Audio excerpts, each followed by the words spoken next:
Friends, in the previous video we have seen metal carbonyls classified based on number of metals. What do you mean number of metals? Is there only one metal or two metal? Based on that we have seen the classification of metal carbonyls. Today's video classification based on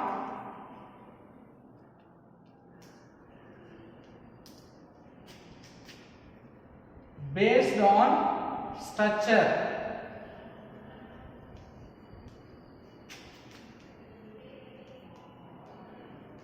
So based on carbonyl compound structure, we can classify the metal carbonyls. Basically, in binuclear carbonyls,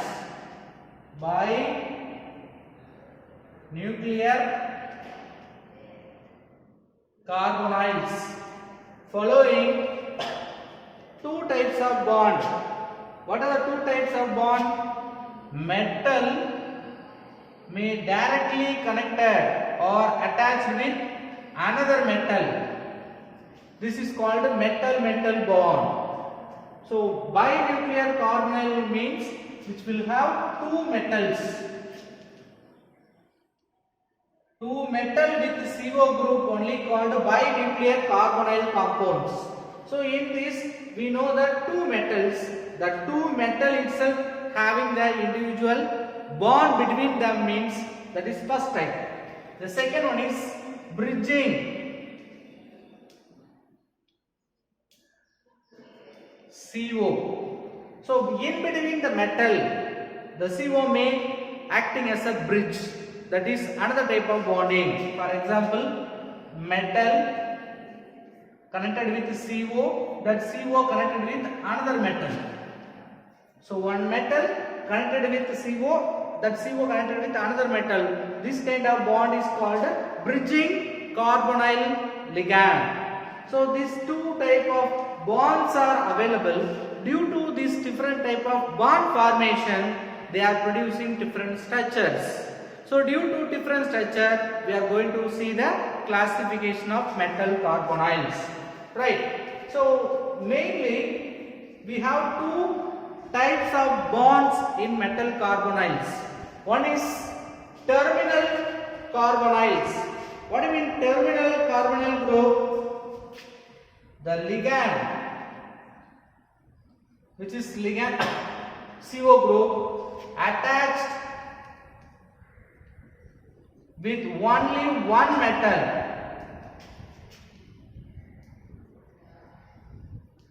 They are called terminal carbonyl group.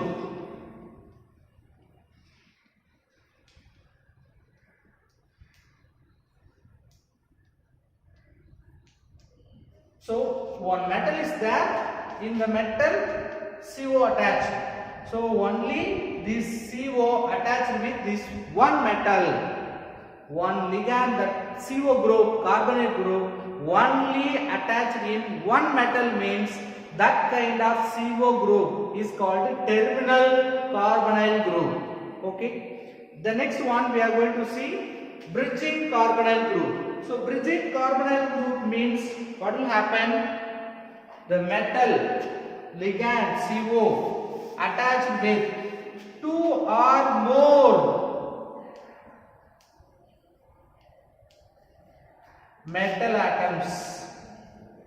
So one atom, one ligand CO, that carbonyl group is shared or formed bond between two metal atoms or more than two metal atoms means that carbonyl groups are called bridging carbonyl group.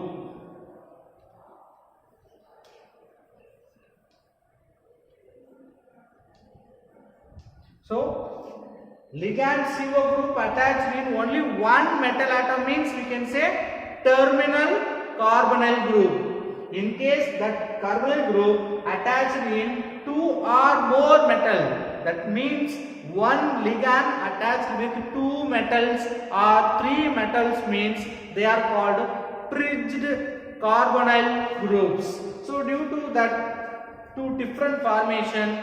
They are going to see the classification of carbonyl group based on structures. Let us see the first classification, non-bridged metallic carbonyls. Based on structure, the first classification, non-bridged metal carbonyls.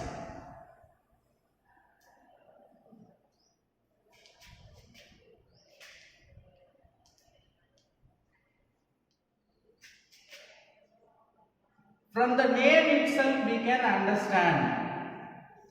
Non-bridged, which does not have any bridged carbonyl group, only terminal carbonyl group is available. So there is no bridging carbonyl ligand. In this non-bridged metal carbonyl also we can classify into two types. One is non-bridged metal carbonyl which contains only one terminal carbonyl group. Only one terminal CO group. The second one is which contain terminal carbonyl as well as metal-metal bond. Only terminal carbonyl group. There is no metal-metal bond formation. The another one is we have the terminal CO group as well as metal bond.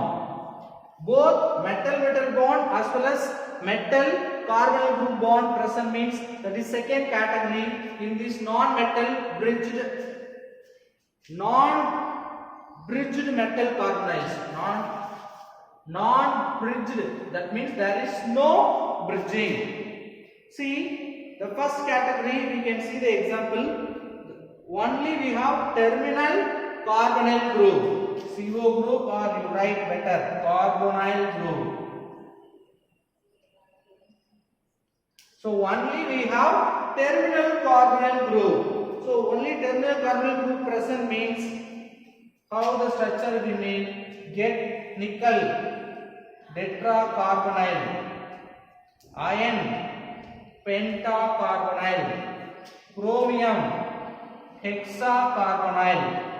All are example for first category, non-bridged metal carbonyls with only terminal carbonyl group. That means there is no metal-metal bond. Shall we see the structures?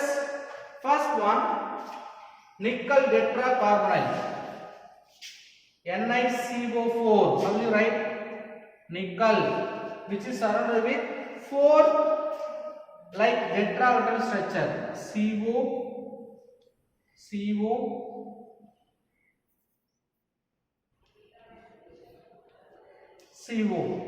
So as usual, one with bridged means which is present front side.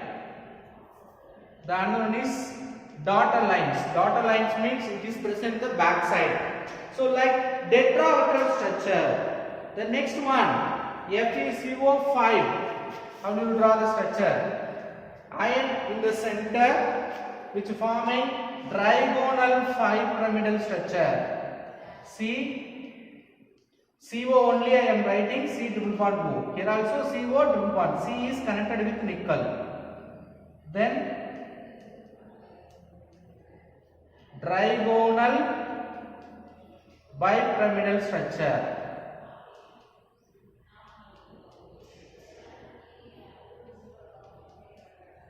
So like we can draw the trigonal bipyramidal structure. How it becoming trigonal bipyramidal structure? See, trigonal pyramid structure, the same way bipyramidal structure. So first compound nickel tetracarbonyl tetrahedral structure.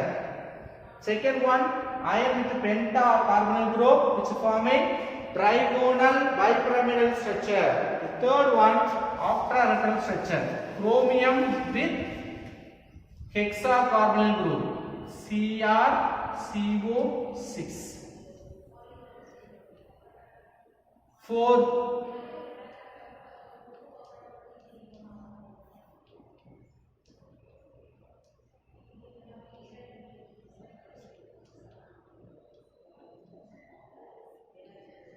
So like octahedral structure, not tetrahedral structure, octahedral structure. If you see in your book, all are given as a arrow mark. Arrow mark indicates coordinate covalent bond. That means that carbonyl group giving 2 electron towards chromium, which is forming coordinate covalent bond. So in the first classification, non-bridged metal carbonyls, we have seen only terminal carbonyl group is present. What do you mean only terminal carbonyl group? Only carbonyl group attached with only one metal. So that is called a terminal carbonyl group. So here see CO attached with chromium. CO attached with chromium. For structure purpose, I have drawn all those things. Otherwise, simply you can draw. The previous one also you can remember. So all the carbonyl CO group attached in one metal. Any carbonyl group attached with 2 or more metal? No. That's why we are calling that is only terminal carbonyl group is present in this category. This is first classification. In the non-bridged metal carbonyl itself, we have second classification, that is which contain terminal carbonyl group as well as which contain metal-metal bond. The second classification in non-bridging. Here also there is no bridging CO group, but which forming 2 types of bond. Metal with carbonyl group like terminal carbonyl group. Second one is metal-metal bond. Let us see the example. Manganese, dimanganese carbonyl decane complex. We have 2 manganese. So this manganese complex you can write. First manganese shared with, connected with 5 CO. Then manganese having one metal bond. Then other 5 CO is shared with second manganese. If you draw the structure, you can understand. Out of 10 CO, 5 CO is connected with first manganese. Second 5 CO is connected with second manganese. Let us write the structure. Manganese is directly attached with another manganese. So metal-metal bond is formed. Then we know all other are terminal carbonyl group. So 5 1 CO. Then all 5 CO. The same way other side.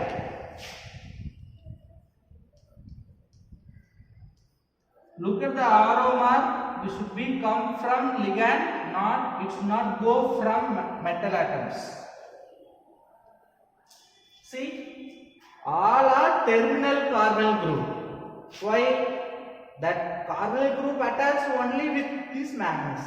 So each carbonyl group attached with one metal, that is manganese. This 5 attached in same manganese, this 5 in another manganese. Okay, right? So the second kind in non-bridged metal carbonyls, which contains terminal carbonyl group, all the terminal carbonyl group. The second type of bonding, metal-metal bond. Between the metal we have the bond. The length of the metal bond is nothing but 2.79 Armstrong. Right.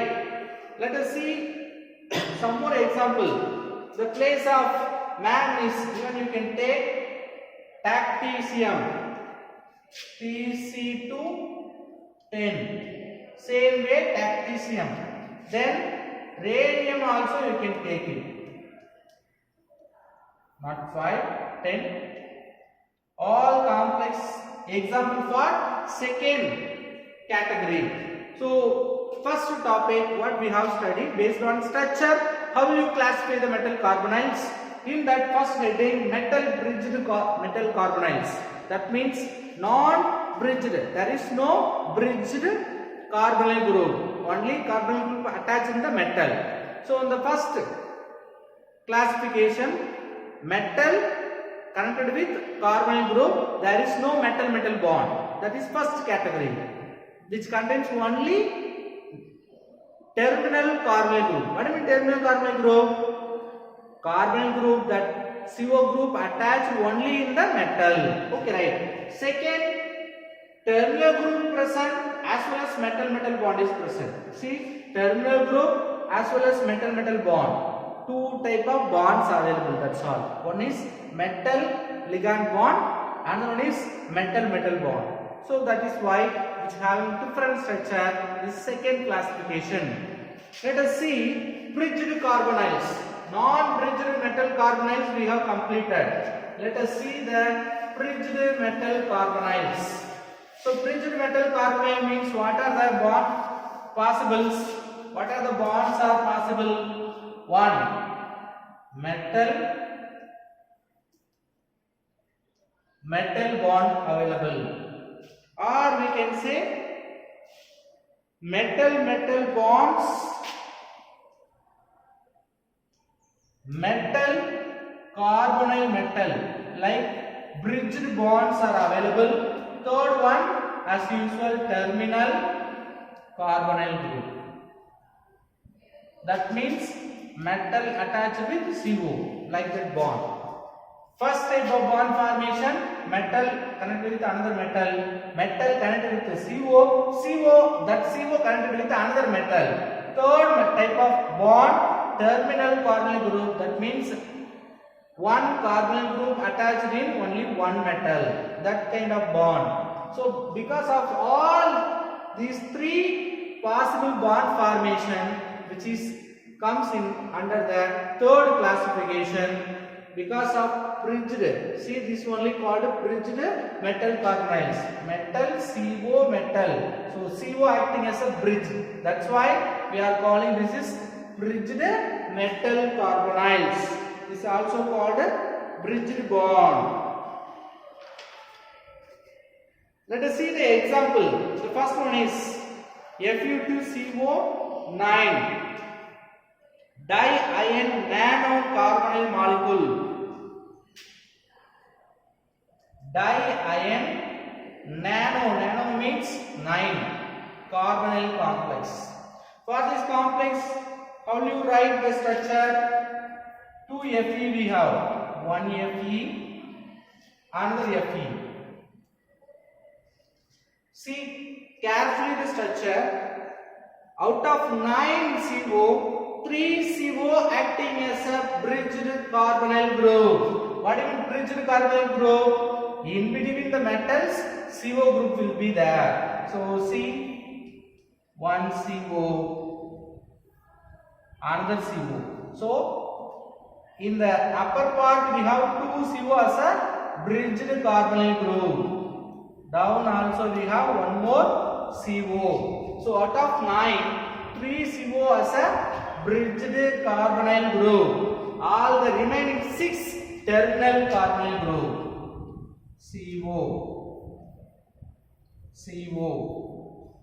CO.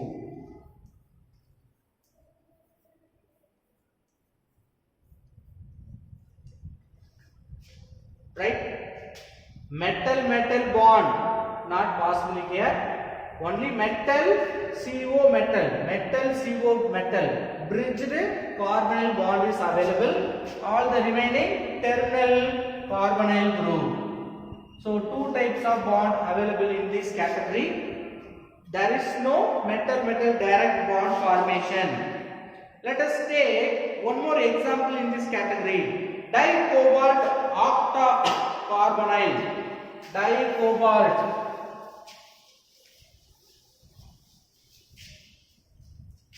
Cobalt di-octa means 8 carbonyl group.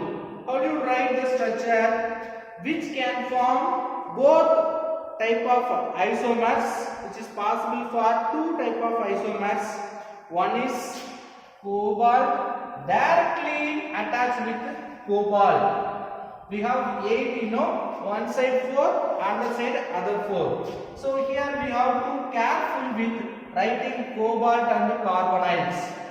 Both capital letters means carbon monoxide. C caps oxygen over means cobalt. Very important. CO.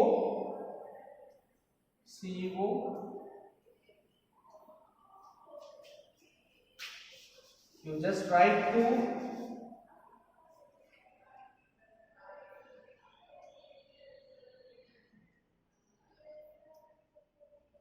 So out of 8, 4 terminal carbonyl group bond is available. In the another cobalt, again remaining 4 CO group.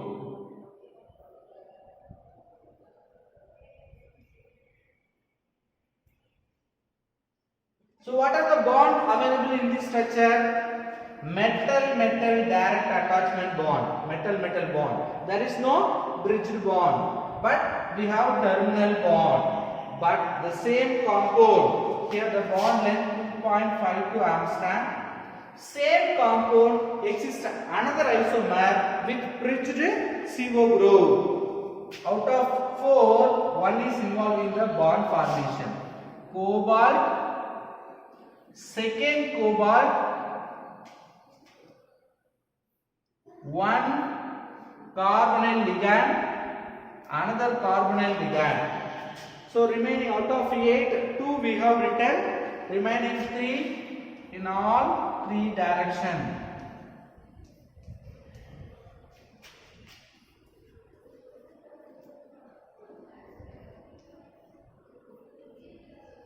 So like this, we can draw 2 possible isomers for this structure. Let us check the bond formations. All are terminal carbonyl bonds. This one is metal carbonyl bond. This bond is bridged carbonyl complex. So all 3 types of bond possible. Let us take the next topic, bonding in metal carbonyls. So we have completed all the classification. Now let us see the bond formation of metal carbonyls. Bonding in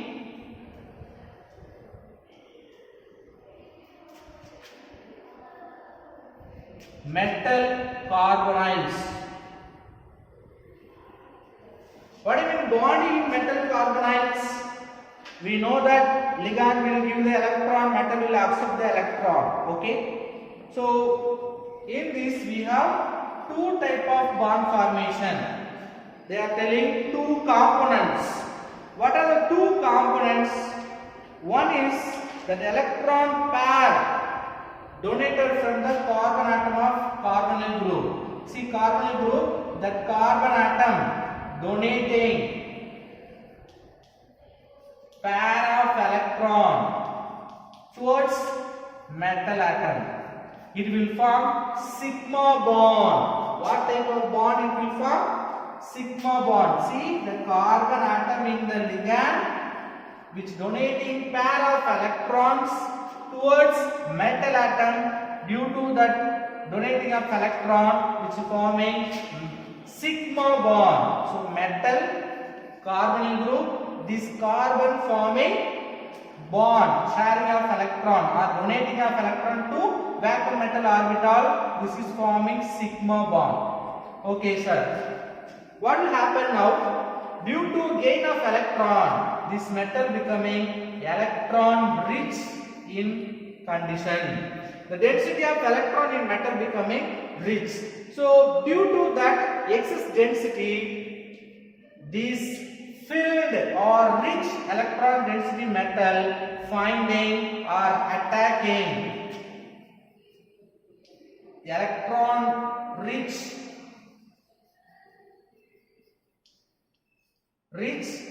metal atom interact with vacant or empty bistar orbitals of ligand. See, First ligand only giving the electron, donating the electron to metal and forming sigma bond. This like bond formation takes place. Okay. After this bond formation, what happens? Metal becoming electron rich. The density of electron in metal becoming high. Due to that, to compensate electron density, that electron rich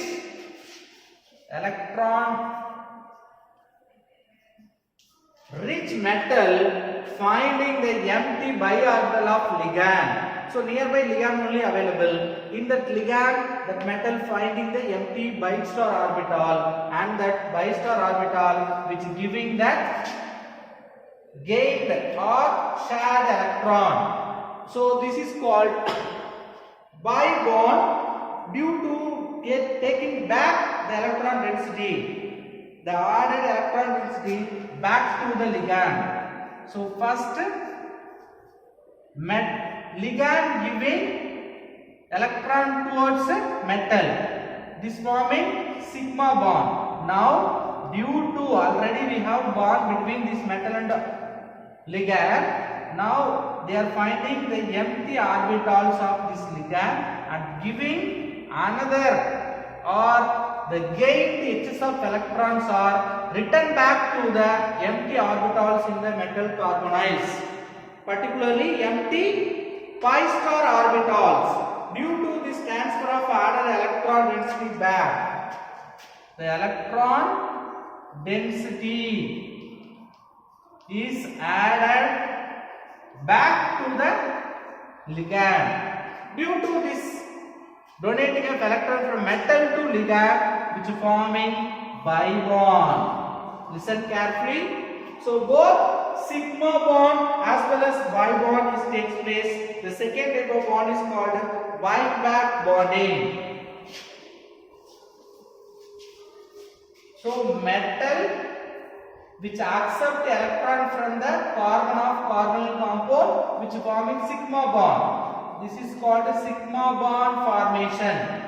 The second one, after bond forming with ligand to metal having the interaction with the empty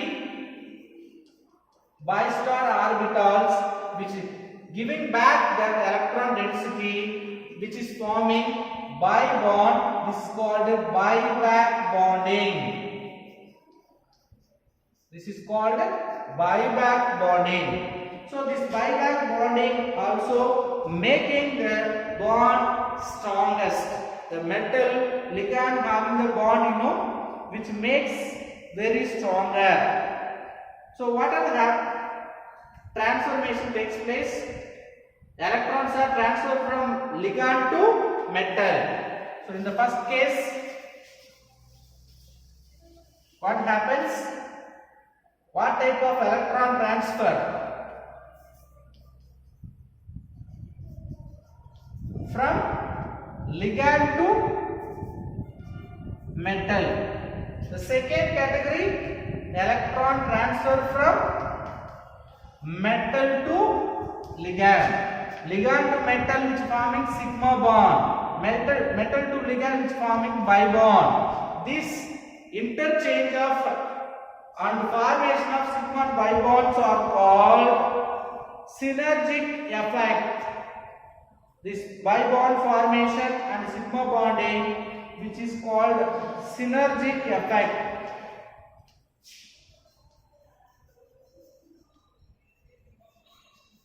So this synergic effect only makes the bond very strong.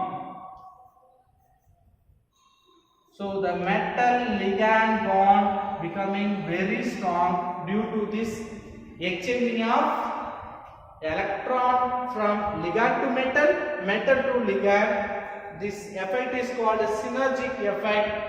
This synergic effect only make the bond between metal and ligand very strong.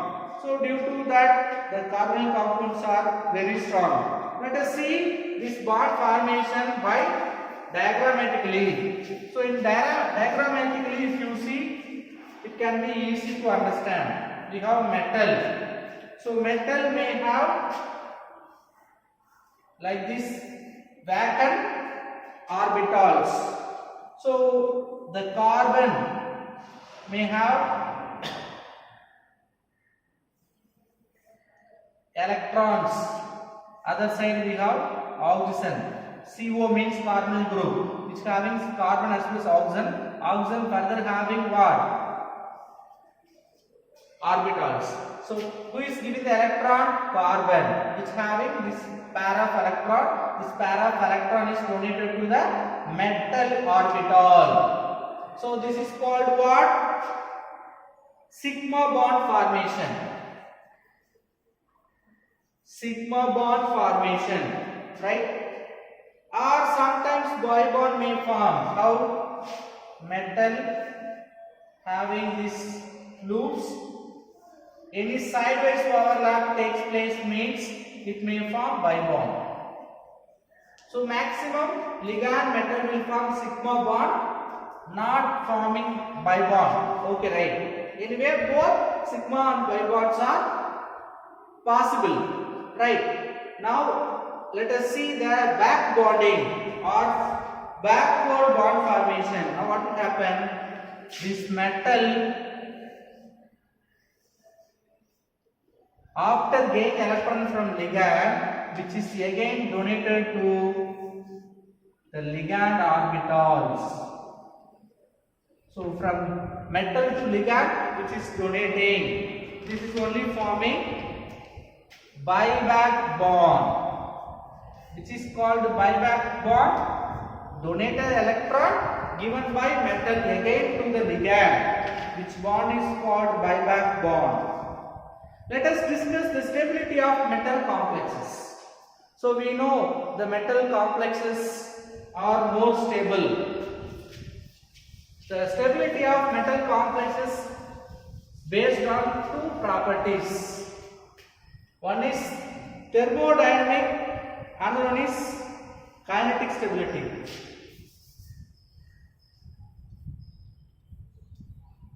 Stability of metal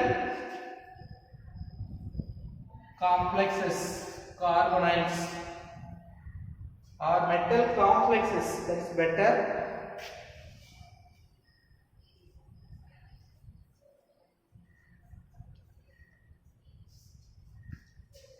Based on two properties, we can measure the stability of metal complexes. One is thermodynamic stability.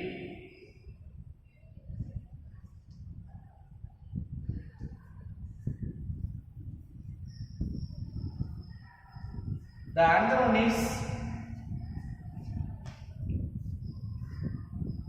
kinetic stability.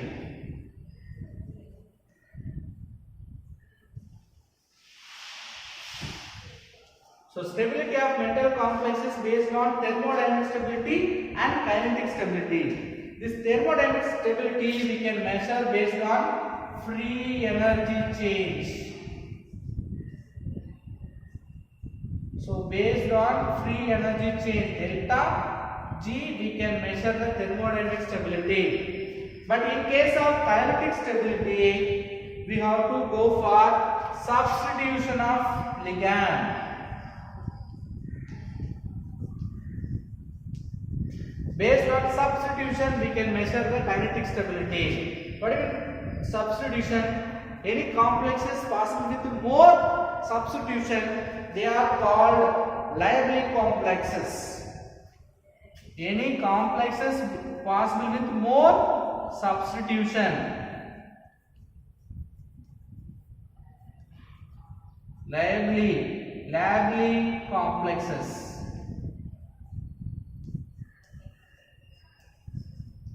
Less substitution possible for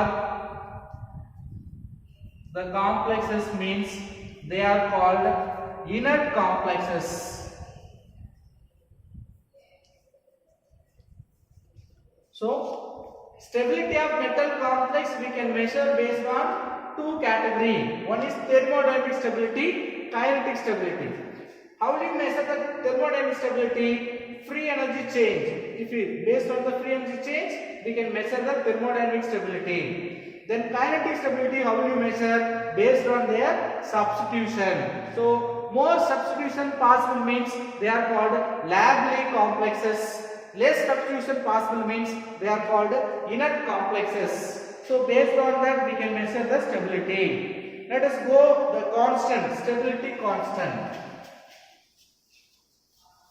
So based on the stability constant value we can measure. So stability constant, nothing but beta. How do you measure the beta value? If you know the beta value, we can measure the stability. So that value we can measure based on its resistance to the replacement of one ligand by another. We can measure the stability constant based on replacement of ligand by another ligand. So one ligand can replace another ligand means we can say they are easily having more substitution. So based on that replacement we can able to measure the beta value. Beta value is nothing but stability constant. So the stability of coordination complex we can measure based on replacement of ligand by one another ligand. So you just take one metal, we have ligand 1. If you able to substitute the ligand 2 the place of ligand 1, that is only called replacement of ligand by another ligand. So based on this replacement we can measure the stability constant value. Let us take degree of association between two species involved in the equilibrium. What do you mean degree of association? We know that if you take copper 2 plus with ammonia, it will form complex compound CuNH3 4 times with 2 plus. So this is called association. What do you mean association?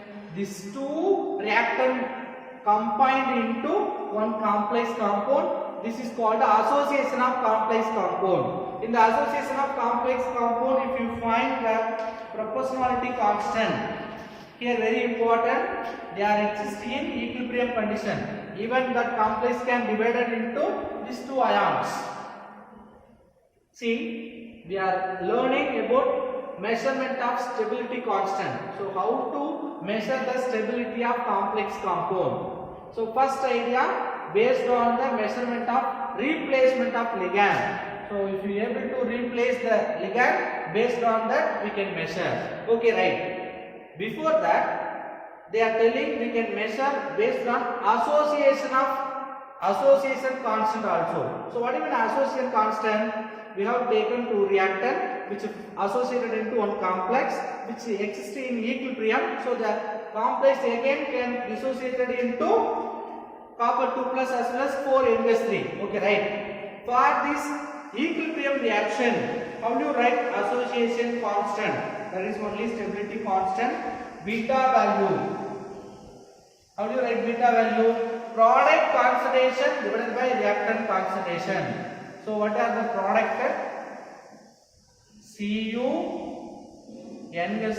4 2 plus divided by Cu2 plus NH3. We should be covered with 4. The stoichiometric value we have to write power. So now you see the complex compound present in the numerator. Numerator means if you have excess of this complex compound, we will get more beta value. More beta value if you get, the complex compound becoming more stable. So that's why we are calling this stability constant. So we can measure the stability of complex compound by using beta value. So beta value we can find for association reaction. Association reaction means reactant combined into single complex compound which is existing in equilibrium condition. For that, if you write stability constant equation, beta is equal to product concentration divided by reactant concentration. Now this complex compound is present in the numerator. Numerator means beta is directly proportional with this complex. The quantity of this complex increases means beta value will increase. Now the stability of the complex will increase. So from that we can understand, based on beta value is higher means the complex is more stable. Beta value is less means we can say less stable. So stability of complex we can measure based on beta value. Okay, always we cannot measure with association. Sometimes dissociation may take place. In solution formation, the complexes are possible to form ions. So dissociation may take place. So dissociation takes place means what will you do? The same complex compound may dissociated. Cu NH3 4 2 plus may dissociated into copper 2 plus NH3, like that dissociation reaction will take place.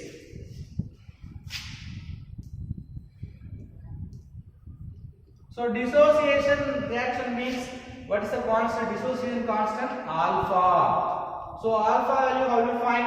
Concentration of product divided by concentration of reactants.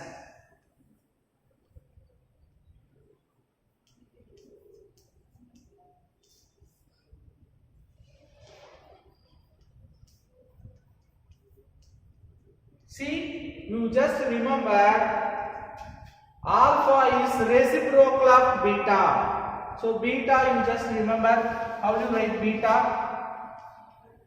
Previously we wrote beta. How did you write? This is only beta value.